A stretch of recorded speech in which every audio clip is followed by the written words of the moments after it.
여러분, 안녕하세요. 두근두근 내 인생 본문 수업 시작하도록 하겠습니다. 저번 시간에는 여러분 두근두근 내 인생 줄거리에 관련된 영상을 보고 끝이 났는데요. 오늘은 본문 내용과 함께 더 자세히 알아보도록 하겠습니다. 저번 시간에도 말씀드렸듯이 두근두근 내 인생은 극갈래에 해당합니다.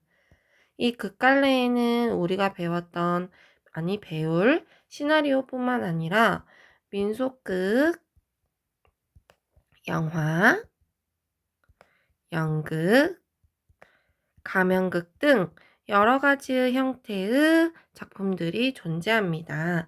이 중 여러분들이 아마 가장 쉽게 접해보았던 장르는 영화일 거라고 생각이 들어요.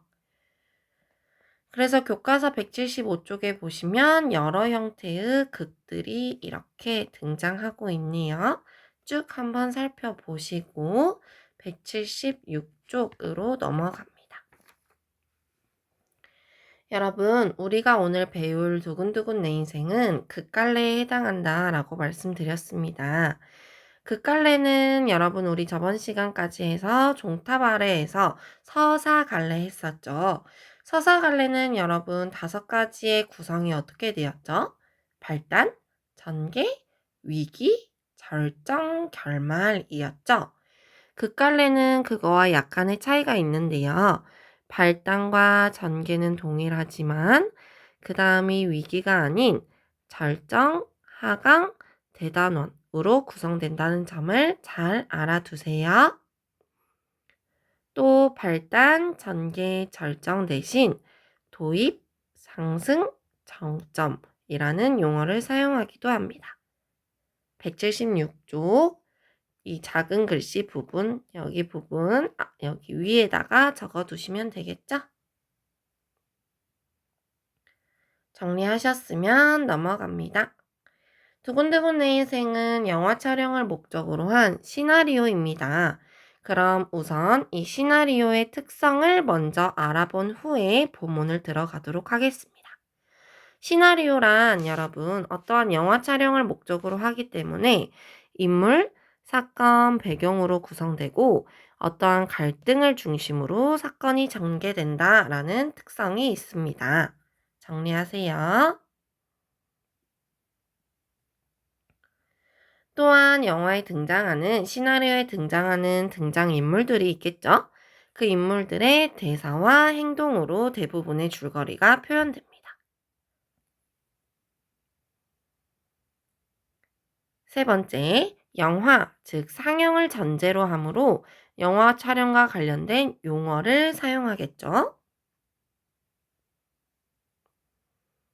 네 번째, 카메라를 활용하기 때문에 시간과 공간의 제약이 적고 장면의 변화가 자유로움을 알 수 있습니다. 영화 촬영 현장을 여러분 생각해 보시면 컷, 장면 등을 가지고 여러 각도로 편집하거나 재촬영할 수 있기 때문에 시간과 공간의 제약이 적고 장면의 변화가 자유로움을 알 수 있겠죠?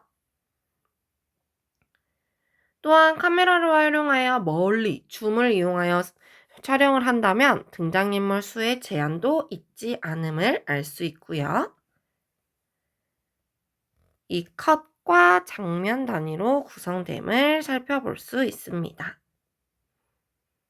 컷이란 카메라가 한 번의 연속 촬영으로 찍은 장면의 단위를 뜻하고요. 장면은 이러한 컷이 하나 혹은 여러 가지의 컷으로 구성된 영화의 최소 단위라는 점을 알아두시면 되겠습니다. 여기 정리하세요. 시나리오의 설명에 관련된 부분입니다.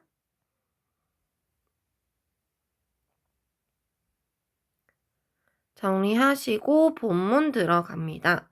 본문 보시면은요, 여러분, 우선 이 영화의 주요 인물 3명이 나와 있어요.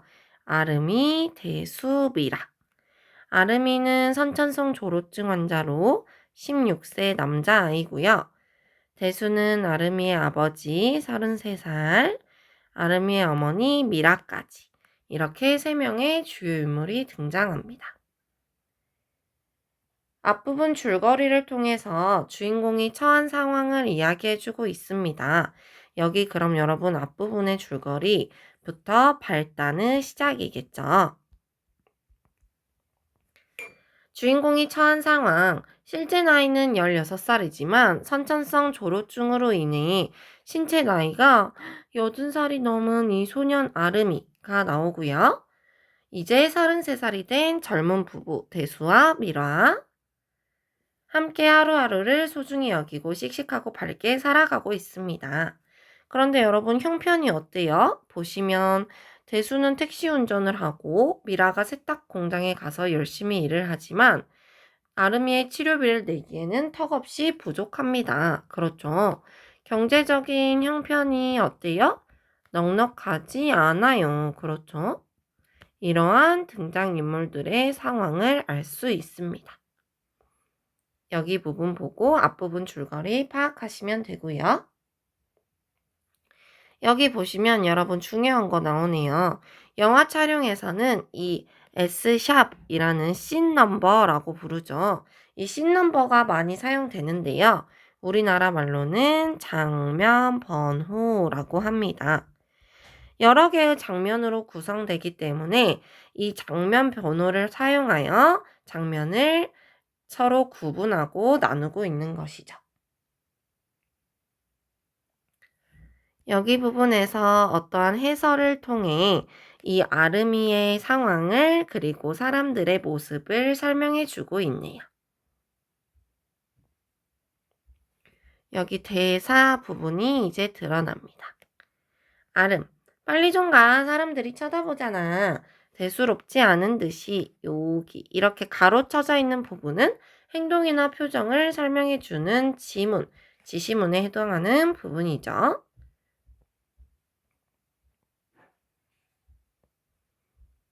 엄만 창피하지 않아? 뭐가? 아름이는 사람들의 시선을 신경 쓰고 있지만 미라는 사람들의 시선을 신경 쓰지 않고 있습니다. 그렇죠?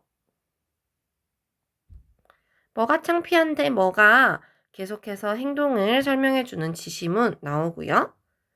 넌 아픈 애야. 아픈 애가 왜 자꾸 딴 데 신경을 써? 애처럼 굴어, 애처럼. 아프면 울고 떼를 쓰란 말이야. 라고 하면서 너무 나이에 비해 성숙해진 우리 아름이의 모습을 속상해하는 엄마의 이러한 마음을 알 수 있습니다. 그렇죠? 아름이의 성숙한 모습을 알 수 있는 부분입니다.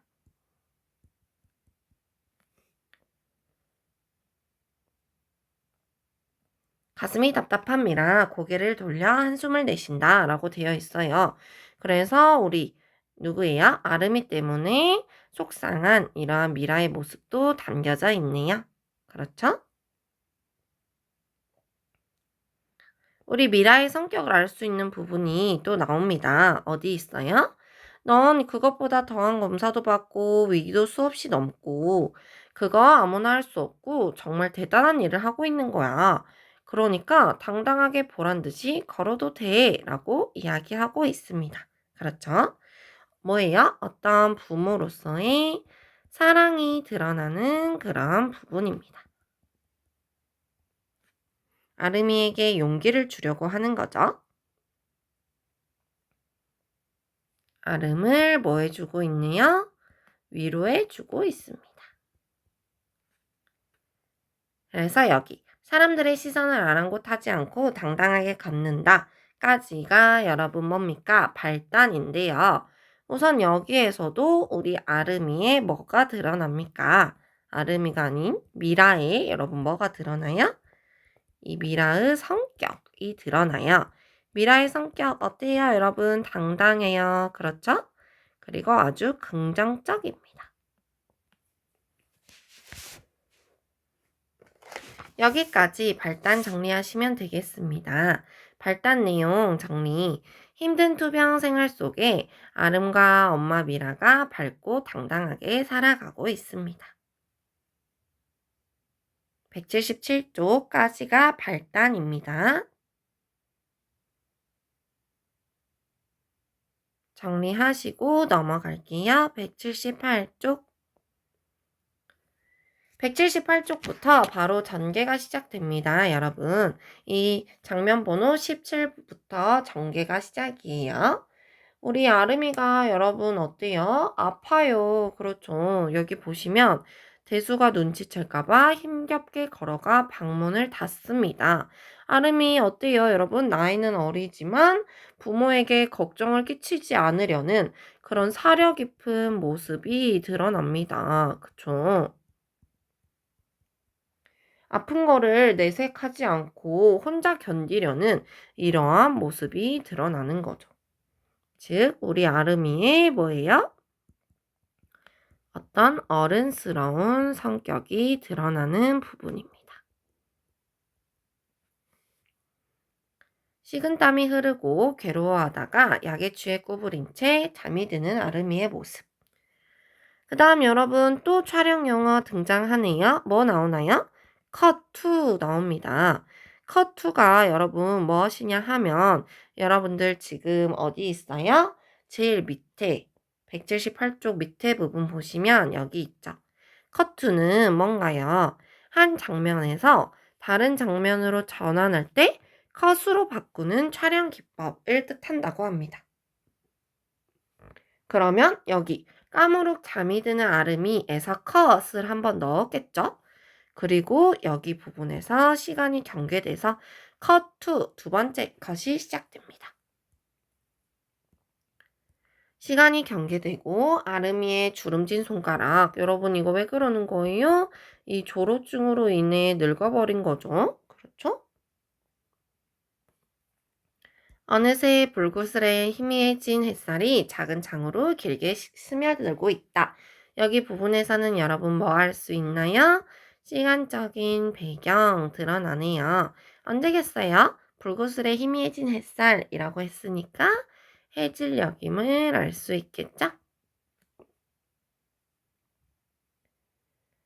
띵! 전자우편이 한 통 오네요. 여러분 누구예요? 서아예요, 서아. 그렇죠. 고개를 갸웃거리며 편지를 열어봅니다. 자, 편지 내용이 쭉 나와 있네요. 안녕, 나는 이서아라고 해. 16살, 너랑 같은 나이야. 같은 나이래요, 여러분. 그렇죠? 그리고 우리 서아도 아프대요. 그렇죠. 1분이 영원처럼 느껴지는 시간에 대해 나도 조금은 알고 있거든. 이라고 쭉 이야기를 합니다. 그렇죠. 자, 우선 우리 아름이가 이 서아의 편지를 통해 서아에게 동질감을 느끼는데요. 이렇게 동질감을 느낀 이유, 이게 첫 번째죠. 여러분 뭐예요? 나이가 같아요. 그렇죠? 그리고 두 번째 이유 뭡니까? 지금 우리 아름이처럼 서아도 아파요. 그렇죠? 그래서 나도 이렇게 너처럼 너만큼은 아니지만 조금은 이 1분이 영원처럼 느껴지는 시간을 알아 라고 이야기를 쭉 합니다. 두근두근 가슴이 뛰고 목이 바싹 타면서 온몸에 열기가 느껴지는 우리 아름이의 모습이 드러납니다. 아름이 어때요, 여러분? 이 서아의 편지를 받고 설레하는, 그쵸? 이런 아름이의 모습을 살펴볼 수 있습니다. 여기 본문 정리하시고 179쪽으로 넘어갑니다. 아직 계속 전개예요. 장면 번호 18 아름이의 방, 집 앞 골목길, 낮에서 밤. 그럼 여러분 여기는 당연히 다른 컷으로 이루어져 있겠죠? 그 컷들이 모여서 18번째 장면 번호가 된 거고요. 그렇죠? 안녕, 나는 이서아라고 해. 너랑 같은 나이야. 계속해서 우리 서아의 목소리가 반복이 됩니다. 그렇죠? 서아의 편지가 계속 신경이 쓰이는 거예요. 여기도 컷2 나오느냐? 침대에 누워서도 서아의 목소리가 귓가에서 떠나지 않고 침대에 벌떡 일어나서 골목길에 가도 계속해서 우리 서아의 이 편지가 귓가에 맴돕니다. 중간 부분 그 줄거리 아름이와 서아가 전자우편을 주고받으며 점점 가까워지고요. 연출자가 아름이에게서 서아 얘기를 듣고 그들의 사연을 방송에 소개하자고 이야기를 합니다. 그렇죠? 45번째 장면, 병원 옥상 정원. 아름이가 우리 서아에게 편지를 쓰네요. 한참을 망설이다 용기를 내서 부탁할게. 너 사진을 한 장 보내줄 수 있어? 여러분, 왜 우리 아름이가 서아에게 사진을 보여주라고 했을까요? 우리 서아의 뭐예요? 얼굴, 즉 모습이 너무 궁금했기 때문이죠. 편지로만 안부를 주고받았잖아요. 그래서 이런 서아의 모습을 궁금해하는 아름이의 모습도 알 수 있습니다. 넘어갈게요. 보내기 버튼을 누를까 말까 고민하다가 눌러버립니다. 그렇죠? 자, 그 다음 또 새로운 촬영 용어가 등장하네요. 인서트. 인서트 여러분 180쪽 여기 왼쪽 부분 보시면 장면과 장면 사이에 다른 장면이나 글자, 사진 등을 끼워 넣는 이러한 촬영 기법을 인서트라고 부릅니다. 진료실 앞 범연 복도 의자에 차분히 앉아있는 아름이. 주치의 표정이 여러분 어두워요. 우리 아름이의 병세가 악화됐나 봐요. 그렇죠. 그러면서 아름이가 계속해서 책이나 컴퓨터를 많이 보면 실명할 수도 있다라는 이야기를 합니다. 그렇죠? 아름이의 병실. 아름이가 왜 여러분 계속 뒤척일까요? 우리 서아에게 편지가 오지 않아요. 그렇죠? 컷2 또 나오네요? 컷이 바뀌었겠죠? 습관처럼 새로 고침을 딸깍딸깍 하다 보니 드디어 우편 수신이 됩니다. 답장이 늦어서 미안해. 그런데 나만 네 얼굴을 아는 건 불공평하겠다 싶어. 난 네 부모님 얼굴도 알잖아. 여러분 이거 왜 그러는 거예요? 서아가 방송을 보았다라는 거죠. 그렇죠? 마음에 안 들지도 모르지만 한 장을 보내 라고 해서 여러분 사진이 왔어요. 여러분 얼굴 사진이었어요? 아니죠. 뭐였어요? 손과 그림자와 운동화 끄트머리가 찍힌 이러한 사진이었습니다. 소녀의 손과 그림자가 섞인 이 사진에서 아픈 모습을 보여주고 싶지 않은 사춘기 소녀의 마음이 들켜지고요. 그렇죠? 사진에 손을 가만히 대어 포개지며 손을 잡은 것처럼 느껴지고 있습니다. 뭐예요? 우리 서아의 이 사진에 그쵸? 어떠한 설렘과 함께 마음의 공감을 드러내는 부분입니다. 너도 아픈 걸 보여주고 싶지 않구나 라는 공감을 하는 거죠. 그 다음 50번째 장면 번호. 카메라가 점점 빠지고 무성한 오솔길을 걷고 있는 소년과 소녀의 뒷모습이 드러납니다. 여러분 이거 실제로 우리 아름이랑 서아가 만난 거예요? 아니죠. 상상 속에 그쵸? 상상 속의 우리 아름이와 서하의 모습이죠.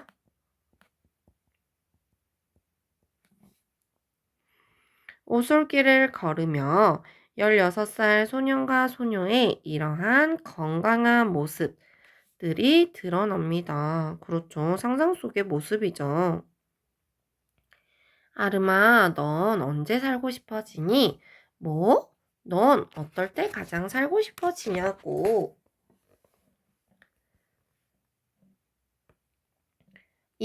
아름아, 넌 어떨 때 가장 살고 싶어지니? 이거에 대해 우리 아름이가 고민하기 시작합니다. 그렇죠? 답장을 누르고 편지를 쓰기 시작해요. 살고 싶어지는 때에 몽타주라는 여러분 중요한 촬영 용어가 등장했네요.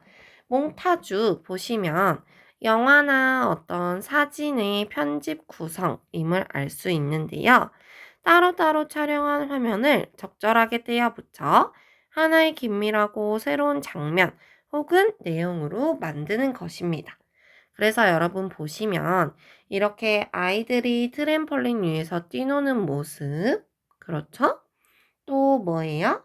엄마와 함께 누워있는 나, 또 무뚝뚝한 구멍가게 아저씨가 TV 연속극을 볼 때, 그리고 또 여러분 뭐가 있어요? 뒤에 보시면 여기. 할머니의 소리가 울려 퍼질 때, 엄마가 아빠 등목을 해줄 때, 또 아빠와 함께 초록초록한 금성을 볼 때, 이런 여러 가지의 장면은 여러분 모두 따로 촬영을 했을 거 아니에요? 그런데 이렇게 따로 촬영한 이런 장면을 아름이가 살고 싶어지는 때를 회상하는 이러한 모습으로 하나의 긴밀하고 새로운 어떠한 장면 혹은 내용으로 만든 거죠. 이런 걸 보고 몽타주 기법이라고 부르는 것입니다. 그래서 우리 아름이가 살고 싶어지는 때가 쭉 나열되고 있습니다. 184쪽에까지 계속 나열되고 있죠. 나는 이럴 때 쭉 살고 싶어져. 너는 어때, 서아야? 라고 이야기를 하는 거예요. 그러면서 여러분 또 다른 촬영 용어 디졸브 등장하네요. 디졸브 여러분 뭐예요? 한 화면이 사라짐과 동시에 다른 화면이 점차로 나타나는 이러한 장면 전환 기법을 뜻합니다. 여기까지가 전개입니다. 아름이 서아에게 전자우편을 받으며 또 서로 편지를 주고받으며 가까워지는 부분입니다. 정리하세요.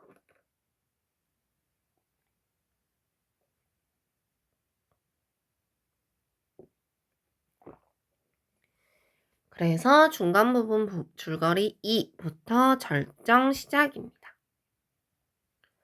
서아의 편지가 뜸해지자 아름이는 서아 걱정에 잠을 못 이루는데요. 사실 알고 보니 여러분 서아는 누구였어요? 진짜 친구가 아니라 영화 음동치망생 시나리오를 쓰기 위해 가장에서 전자우편을 보낸 것을 알게 되고 큰 충격을 받게 되죠. 그렇죠? 또 새로운 용어, 촬영 용어 페이드인 여러분 여기 나옵니다. 화면이 처음엔 어둡다가 점차 밝아지는 이러한 촬영 기법을 사용했대요. 보시면 아름이가 게임을 하고 있고요. 감정이라고는 없어 보여요. 여러분 왜 이러는 거예요? 우리 아름이 지금 서아가 가짜임을 알고 속상해서 이러는 거죠. 그쵸? 미라가 그만하고 얼른 하면서 게임기를 뺏으려 하는데 우리 서아래. 아름이와 미라가 이 게임기를 통해서 어떠한 갈등을 겪게 되죠. 우선 게임기는요, 여러분, 우리 아름이가 뭐예요? 자신의 어떤 운명에 대한 분노, 그렇죠?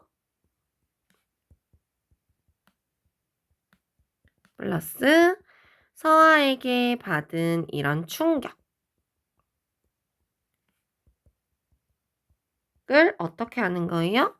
표출하는 이러한 대상입니다. 그렇죠? 그러면서 우리 게임기를 뺏기지 않으려다 식판을 치고 대수와 아름이가 결국에는 갈등을 겪게 돼요. 그렇죠? 그래서 두 번째 역할, 대수와 아름의 갈등의 계기를 주는 이러한 역할을 합니다. 정리하시고요. 185쪽 넘어갑니다.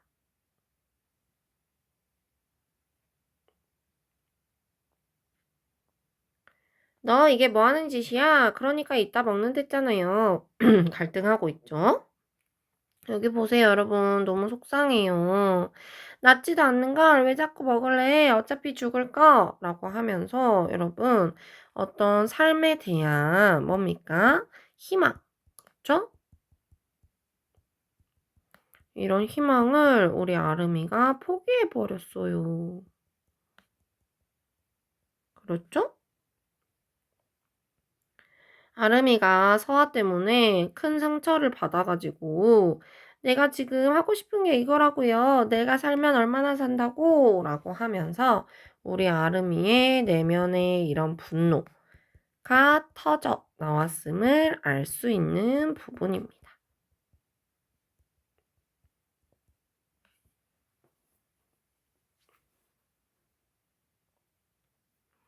우리 아름이가 여러분 전자우편을 받을 때까지만 해도 설레고 궁금해하고 의욕을 느꼈는데 서아의 정체를 알고 마음의 상처를 받고 분노, 슬픔을 겪고 있습니다. 그렇죠? 장면 번호 60. 어디선가 흐느낌이 들려오고 아무도 없는 계단에 홀로 앉아 울고 있어요. 그렇죠?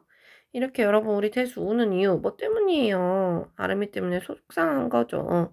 이런 부성애가 드러나는 부분입니다. 여기까지가 여러분 절정이에요. 여기 60번째 장면 번호까지. 서아의 정체를 알게 된 우리 아름이가 큰 상처를 입고요. 감정이 폭발하여 부모와 갈등하는 이러한 모습을 보입니다. 정리하시고 하강으로 넘어갈게요. 61번째 보시면 침대에 누운 아름이 짐을 챙기는 미라, 그 옆에 서 있는 대수. 발걸음이 쉽사리 떨어지지 않아요.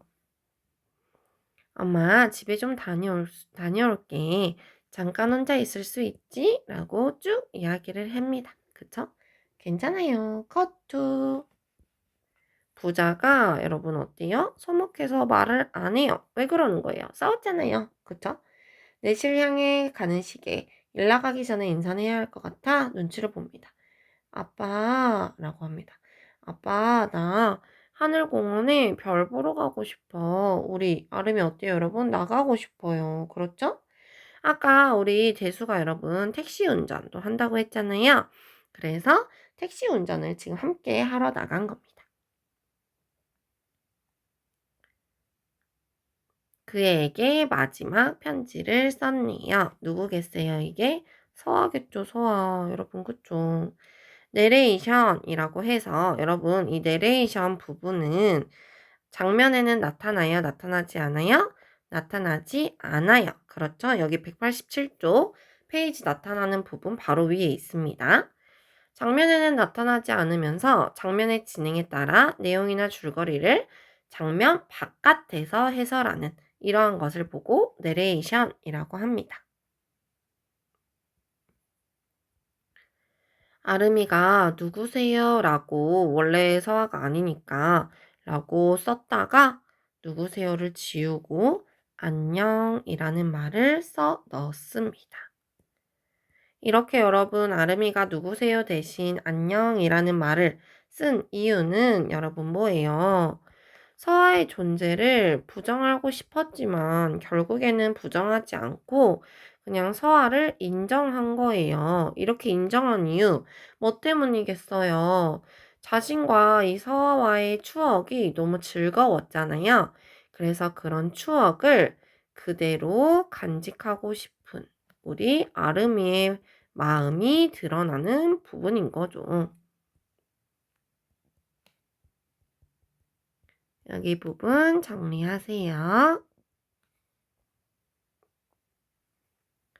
서아를 인정함으로써 추억을 그대로 간직하고 싶은 아름이의 마음이 드러납니다.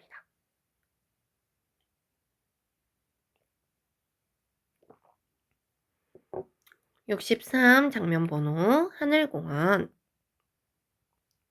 아름이가 오솔길을 뛰어갑니다. 병실에서 얼마나 답답했겠어요, 여러분. 그쵸? 여러 가지의 감정들이 울음으로 터져 나오는 이런 아름이의 모습이 드러나는 거고요. 흑흑 너무 좋아서요. 저 너무 좋아요. 라고 하면서 여러분 어때요? 여기 보면 아빠랑 차를 탄 것도 좋고 여기 다시 온 것도 좋고 그냥 다 좋아요. 라고 이야기를 하면서 여러분 뭡니까? 어떤 상처로 인한 슬픔, 그쵸? 자신이 아픈 것에 대한 분노, 그리고 아빠에 대한 감사, 이런 여러 가지의 복합적 마음이 표출되면서 울음으로 터져 나온 거죠. 또 컷 투 나옵니다. 그쵸? 아빠 저기 라고 하면서 같이 여러분 어때요? 유성을 살펴보고 있어요. 그쵸? 저기 떨어졌다, 떨어졌어. 와, 별똥별 진짜 오랜만에 본다.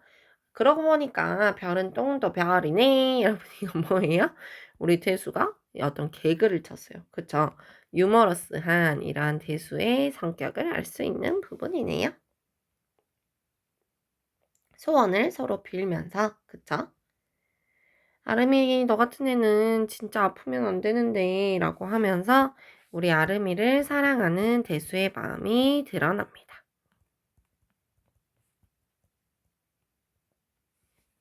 그쵸? 그때 통증이 오는지 눈을 감는 아름이 여러분 우리 아름이의 시력이 어때요? 점점 흐려지며 어두워지고 있습니다. 그쵸? 시력을 잃었어요. 암흑의 세계라고 되어 있죠. 눈치채지 못하고 하늘만 뚫어져라 보고 있습니다. 보세요. 우리 아름이 여러분 속이 깊어서 애써 어렵게 미소를 지어보며 태연하게 행동하고 있어요. 아빠 배고프다 이제 가자. 왜 그래? 아빠 나 눈이 안 보여요. 라고 하면서 여러분 내레이션 나오네요. 반짝이는 밤하늘 유성 아빠의 얼굴이 내가 이 세상에서 본 마지막 것이 되었대요. 너무 슬프죠? 여기까지가 하강입니다. 아름과 대수가 하늘공원에서 화해하고 즐거운 시간을 보내지만 아름이는 결국 시력을 잃었습니다.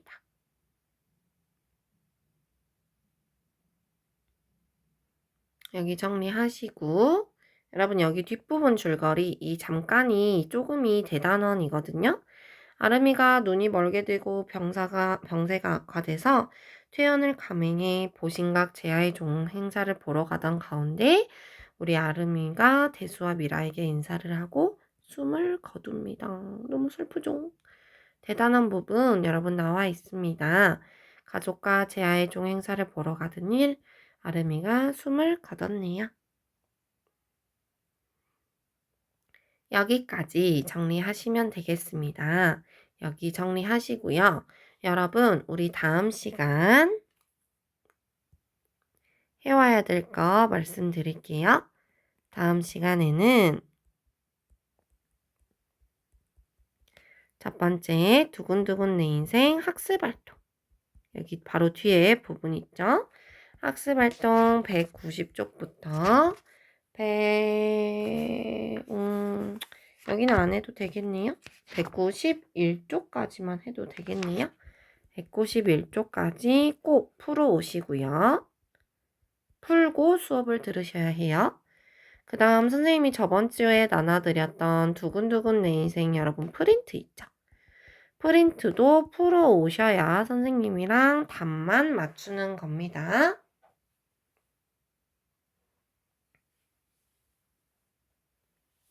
그 다음 세 번째 이론 프린트 공부 해 오셔야 합니다. 아시겠죠? 이렇게 세 가지 해서 만나요. 고생하셨습니다.